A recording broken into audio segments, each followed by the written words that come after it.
Right, I'm going to teach you sit out, but I don't like them. What I prefer you to do is to go and watch the video on the limp arm, right? Because that works really well.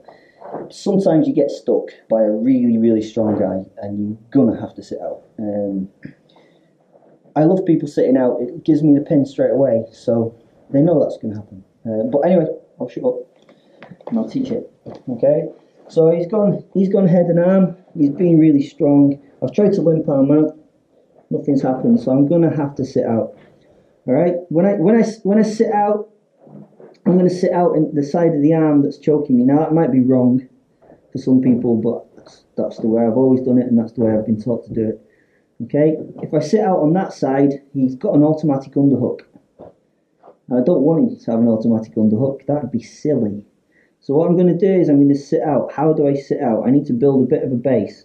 So I'm going to block his knee with this hand, and I'm going to take my hand to the side of his hip.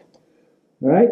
One of the reasons why I do this is because it's going to be difficult for him to turn me over at that point, and it'll be difficult for him to do any ninja shit with this leg.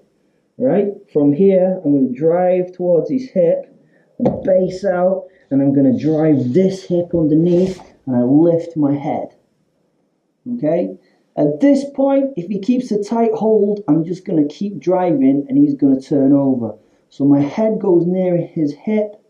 Yep, some people tell you to grab this arm. Don't grab this arm. What I'm going to do is I'm just going to take this arm back. Yeah?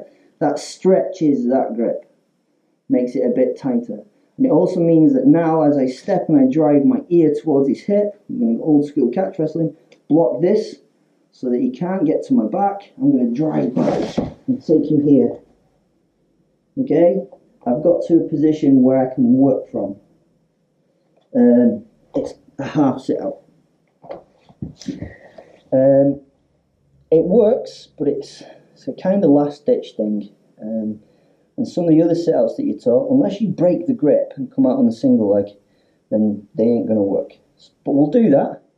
I'll show you a sit out that's going to break the grip, and it's going to allow me to come out on a single leg.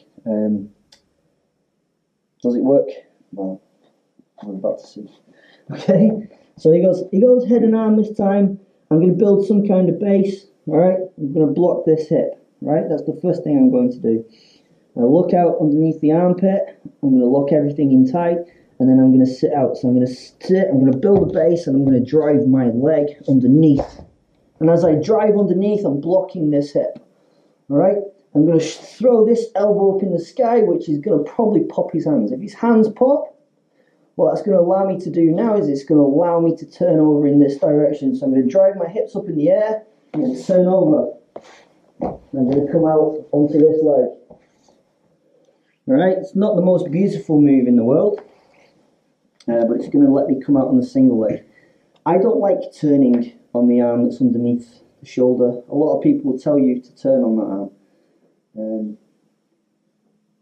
It's not as good. I mean, if brain was there and goes underneath this armpit and this head, okay, there's a bigger gap here.